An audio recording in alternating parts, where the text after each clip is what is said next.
Okay, so we've completed our large macro. Our large macro is made up of 1, 2, 3, 4, 5 smaller macros. Now what I need is a macro, like a master macro, that calls up each macro in the order that they're to be run and basically completes the whole procedure. So it's very much like a conductor of an orchestra that calls up each instrument as it needs to be called up. And so we're going to do the same with the macros. In the Visual Basic Editor, I'm going to press Control Home to go to the top and press Enter a couple of times. And I'm going to type my own sub-procedure. So I type sub, and then I decide on a name. Oops, I might take my caps off. Then I decide on a name, and I'll call it project. You can call it anything. Open bracket, close bracket, enter. It immediately gives me an end sub, and now I type what I want. So I'm going to press the tab key, and then I'm going to hit Control Spacebar. Control Spacebar triggers the quick list. And the first macro I want the project to call up is the import file macro. So I press I.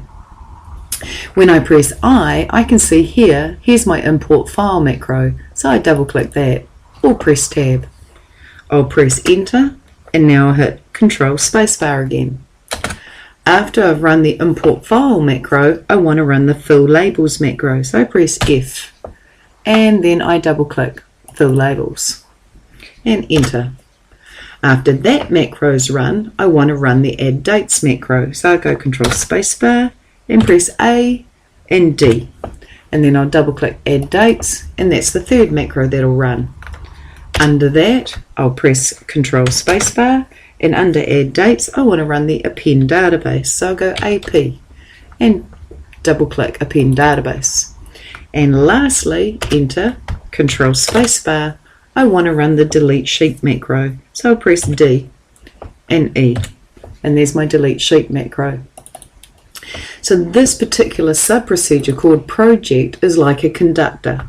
It is basically saying, okay, bring up the import file macro, run it. Bring up the fill labels macro, run it. Bring up the add dates macro, run it. Bring up the append database macro and run it. And finally bring up the delete sheet macro and run it. You could step through that, or you could run it. So let's have a go. I'm going to run it with, say, December. So I press F8 and I start stepping. Now when I press F8 again, and then again, it goes off to the import file macro. So I can press F8 and I can bring up December.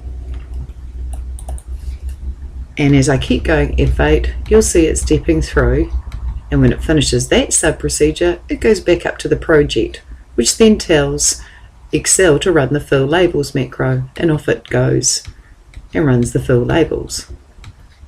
Once that's finished, it goes back up to the project, and now it adds dates.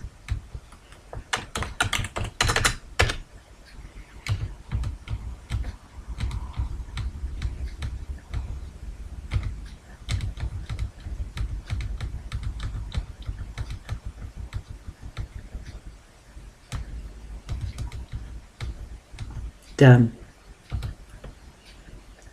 If I wanted to run that automatically, I'd click on the project sub-procedure and just press F5. I might choose November, 1st of November, and everything's just done automatically. And so we've created a large macro.